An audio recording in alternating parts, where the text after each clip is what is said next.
संबंध एक ऐसी वस्तु है और ठाकुर जी के साथ आप कितने भी संबंध बना सकते हो। बस भाव ऐसा रखिए कि जब एक को मित्र के रूप में देखा तो वो स्वरूप मित्रवती रहे। जैसे श्री राधा रमन लाल जी को आप अपना सखा मानते हो तो फिर वो सखा ही है, पर राधा वल्लभ जी का दर्शन करने गए तो उनके प्रति गुरु की भावना आ गई तो वो गुरु हैं।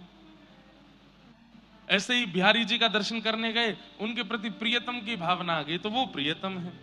तो राधा रमन जी हैं सब कृष्ण ही, पर सबके साथ आपके संबंध है। राधा रमन जी सखा हैं, राधा वल्लभ जी गुरु हैं, बिहारी जी आपके प्रियतम हैं। गिरिराज जी गए, गोवर्धन गए तो वहां ठाकुर जी को देख करके आपको पिता की भावना हुई तो वो ठाकुर जी आपके पिता हैं श्री कृष्ण ही सब रूपों में। पर आप जितने चाहो उतने संबंध ठाकुर जी से बनाओ। पर एक बात सुनिएगा, बहुत सावधानी से सुनिएगा। संबंध बनाना बहुत आसान होता है, निभाना थोड़ा कठिन है। संसार में भी आप किसी व्यक्ति से संबंध यदि बनाते हैं तो उसको भी निभाना तो कठिन होता है ना। ठाकुर जी के साथ निभाना और कठिन है। क्यों कठिन है? क्योंकि आपने एक बार ठाकुर जी को जिस भाव से देख लिया, ठाकुर जी फिर उस भाव को पूर्ण रूपेण स्वीकार कर लेते हैं और फिर आप एक दिन जाकर के उस संबंध को भूल जाते हो तो ठाकुर जी को बहुत कष्ट होता है। आपने ठाकुर जी को सखा मान लिया और कहीं आपने 10-15 साल बाद सखा का भाव, सखा का धर्म नहीं निभाया तो ठाकुर जी को फिर गुस्सा आता है कि तू सखा बनाया क्यों जब निभाना नहीं था। तो संसार के लोगों से आप नहीं निभाओगे तो संसार के लोग कुछ नहीं कहेंगे, लेकिन ठाकुर जी से नहीं निभाओगे तो ठाकुर जी नाराज हो जाते हैं। इसलिए ठाकुर जी से संबंध बनाइए बहुत सोच समझ के, और जब बन जाए तो फिर उसको निभाइए। श्री रामानुजाचार्य जी के दक्षिण भारत में ठाकुर जी के साथ में 4 संबंध हैं: पिता, पुत्र, गुरु और शिष्य। बहुत ध्यान से सुनिएगा। श्रीरंगम तमिलनाडु में तिरुचिरापल्ली के पास में, तिरुचि के पास में कावेरी नदी के दूसरे तट पर श्रीरंगम भगवान का मधुर स्थान है। आपने दर्शन किए होंगे। वहां पर ठाकुर जी रंगनाथ हैं। शेष शैया पर पौड़े हुए हैं ठाकुर जी, पौड़ानाथ। अच्छा, 2 दर्शन हैं ठाकुर जी के, एक श्रीरंगम में और एक पद्मनाभ स्वामी जी के। दोनों में अंतर क्या है? श्री रंगनाथ भगवान जो हैं वो पौड़े हैं भुजा की टेक लगा करके, और पद्मनाभ स्वामी जो हैं वो सीधे पौड़े हैं और भुजा रखी है शिव जी के, शिवलिंग के ऊपर। वो सुंदर दर्शन है। दक्षिण भारतीयों के पास में एक बहुत सुंदर एक ये निधि है आप लोगों की कि यहाँ पर ऐसे ऐसे दिव्य देश हैं। और श्री रंगनाथ भगवान जो श्रीरंगम में विराजमान हैं, ये राम जी के इष्ट हैं। ये अयोध्या से आए हैं ठाकुर जी। यहाँ पर देवताओं के सेव्य ठाकुर जी थे रंगनाथ भगवान। सब लोग ध्यान से सुनिए। देवता इनकी पूजा करते थे। तब दशरथ जी ने किसी देवासुर संग्राम में देवताओं का साथ दिया तो देवताओं ने प्रशंसा करके कहा, दशरथ जी आप चाहो तो कुछ मांग लीजिए। तो दशरथ जी ने कहा, देना चाहते तो एक ही वस्तु दीजिए। बोले, क्या? आपके सेव्य ठाकुर जी हमको दे दो। तब श्री रंगनाथ भगवान देवताओं ने दशरथ जी को दिए और वही अयोध्या में विराजमान हो गए। जब लंका पर विजय करके, रावण के ऊपर विजय करके राम जी वापस लौट करके गए तो विभीषण जी जब राज्याभिषेक में आए तो भगवान विभीषण से प्रसन्न होकर बोले, विभीषण कुछ मांगो, क्या चाहिए? तब विभीषण जी बोले, प्रभु आप अयोध्या में राज्याभिषेक करवा लिए, अब आप लंका में आके भी राज्याभिषेक करवा लो, वहां मुख्य अपना गद्दी विराजमान करो, लंका के अधिपति आप ही रहो। ठाकुर जी बोले, हम अयोध्या छोड़ करके तो नहीं जाएंगे। तो बोले, फिर मैं आपके दर्शन के बिना रह नहीं पाऊंगा, नित्य आपका दर्शन हो ऐसी कोई विधा दे दो। तब दृष्टि पड़ी रंगनाथ भगवान पर तो विभीषण जी ने कहा, इनको हमें दे दो, ये आप जैसे ही हैं। ठाकुर जी बोले, ये हमारे सेव्य ठाकुर जी हैं, घर के ठाकुर जी हैं। बोले, नहीं नाथ अब यही दे दो। तब भगवान ने कहा, ठीक है इनको ले जाओ। रंगनाथ भगवान को लेकर के जैसे विभीषण दक्षिण लंका में जा रहा था, किसी समय कावेरी मैया को भगवान ने वरदान दिया था कि हम गंगा के तट पर विराज गए, यमुना के तट पर विराज गए सरजू जी के तट पे आ गए। कावेरी ने कहा मेरे तट पर कब आओगे? तब भगवान ने कहा एक समय आएगा हम तुम्हारे तट पर आएंगे। और जैसे ही विभीषण लंका की ओर लेके जा रहे थे ठाकुर जी को, उसी समय कावेरी के तट से जब निकले, विभीषण जी को एक आवश्यक क्रिया के लिए जाना पड़ा। ठाकुर जी को जैसे ही विराजमान किया, लौट करके आए तो ठाकुर जी फिर वहां से उठे नहीं और कहे विभीषण अब हम यहीं रहेंगे। बोले कि मैं दर्शन कैसे करूंगा? बोले चिंता नहीं करो, हमारा जो मुख है वो दक्षिण की ओर है, लंका की ओर है। जब जब तुम अपने लंका में अपने अंतःपुर से दर्शन करोगे तो हमारे शिखर का दर्शन हुआ करेगा। इसलिए दक्षिण भारत में सबसे ऊंचा गौपुरम जो है वो श्री रंगनाथ भगवान का है। रंगम, श्री रंगम। श्री रंगम मंदिर भी इतना बड़ा है कि आधा वृंदावन आ जाएगा श्री रंगम मंदिर में। और अब तो वृंदावन बड़ा हो गया, पुराना वृंदावन तो पूरा ही आ जाएगा, इतना बड़ा मंदिर है श्री रंगनाथ भगवान। तो विभीषण की ओर मुख करके, लंका की ओर मुख करके रंगनाथ प्रभु विराजमान हो गए। और आज भी विभीषण कहते हैं कि लंका से ही दर्शन करता है श्री रंगम, श्री रंगनाथ भगवान का। तो श्री रंगनाथ भगवान, श्री वरदराज भगवान, वो तो सब संभवतः चेन्नई से ज्यादा दूर नहीं है। वरदराज भगवान, कांचीपुरम, श्री रंगनाथ भगवान, श्री वरदराज भगवान, श्री संपत कुमार भगवान और तिरुपति बालाजी। तिरुपति बालाजी लोग बाग कहने लगे, परंतु वास्तव में उनका मूल नाम तो वेंकटेश भगवान है। भूदेवी, श्रीदेवी, पद्मावती, तिरुपति, इसलिए उन्हें तिरुपति कहा गया। तो इन चारों से रामानुज स्वामी जी के चार संबंध हैं। श्री रंगनाथ भगवान को वो अपना गुरु मानते हैं रामानुज स्वामी जी, और रंगनाथ भगवान रामानुजाचार्य जी को अपना शिष्य मानते हैं। भगवान वहां पर गुरु रूप में हैं और रामानुजाचार्य जी शिष्य रूप में हैं। कांचीपुरम वरदराज भगवान, इनके प्रति रामानुजाचार्य जी का पिता का भाव है। वहां भगवान पिता हैं और रामानुजाचार्य जी पुत्र हैं। एक ही ठाकुर जी हैं लेकिन अलग अलग विधा में हैं।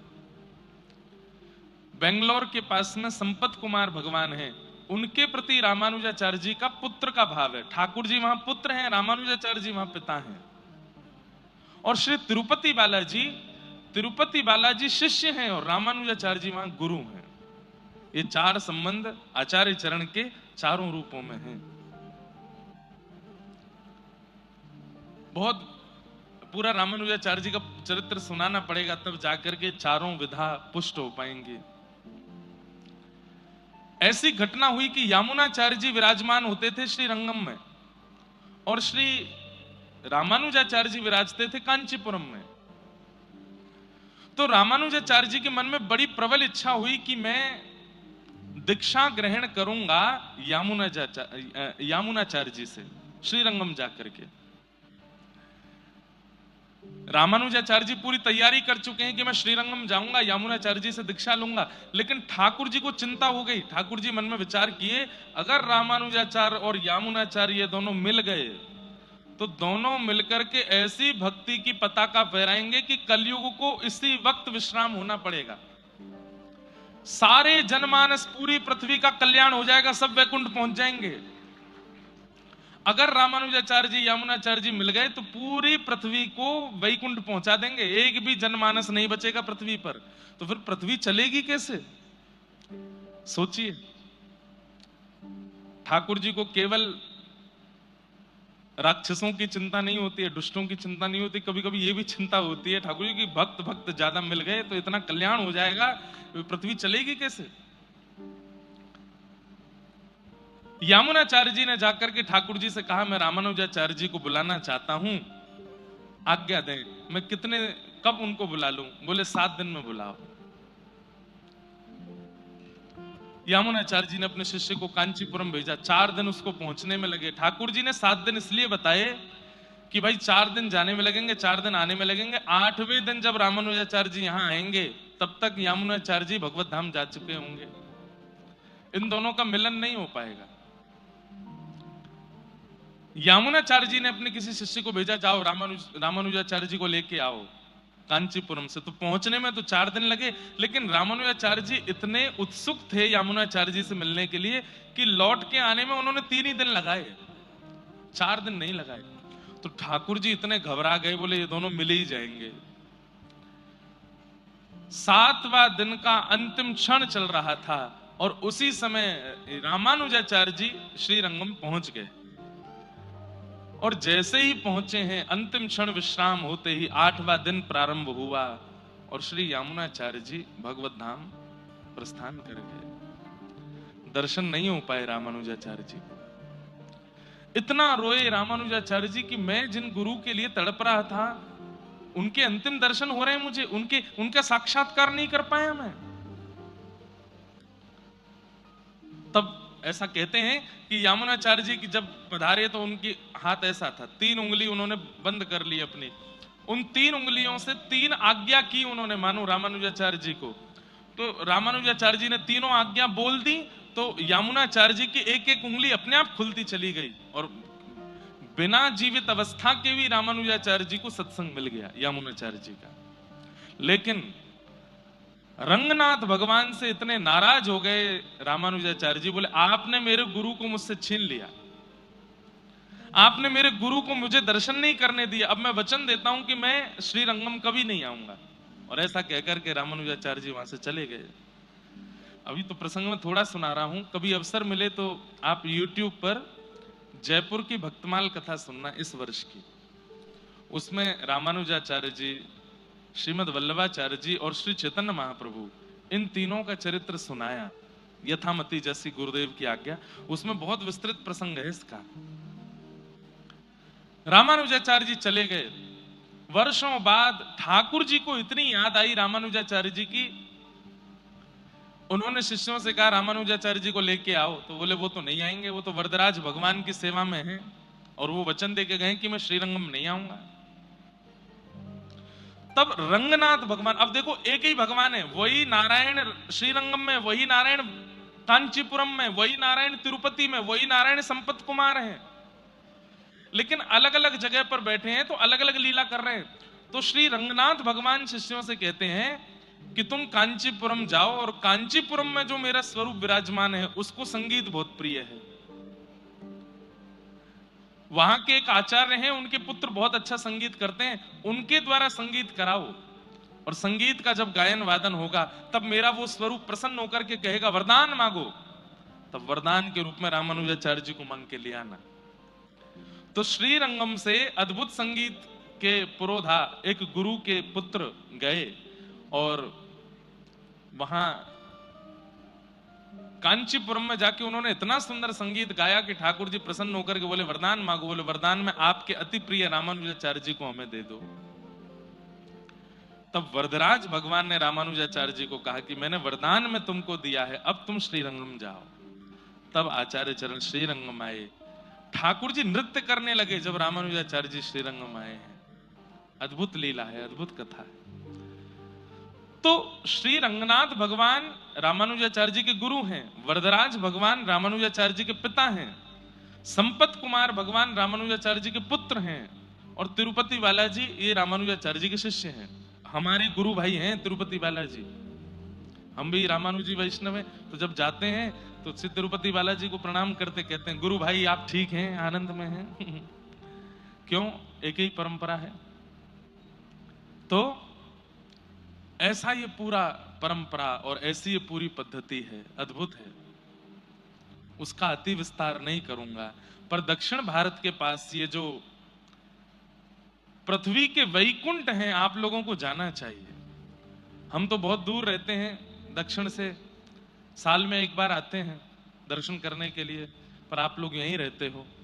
आप लोगों के लिए तिरुपति बालाजी ही वृंदावन है, आप लोगों के लिए कांचीपुरम ही गोवर्धन है, आप लोगों के लिए पद्मनाभ स्वामी यही श्री यमुना जी हैं। ये संपूर्ण व्रजमंडल के रूप में ही आप यहाँ दिव्य देशों के दर्शन कर लिया करो। ये अद्भुत है। हम तो नहीं जा पाए, पर हमारी तरफ से कोई भी वेंकटेश भगवान को अगले 10 दिन 15 दिन के अंदर प्रणाम करे आना। और क्या ना कि व्यास जी आए थे, उन्होंने कहा था, इसलिए उनकी तरफ से हम आपको प्रणाम करने के लिए आए हैं।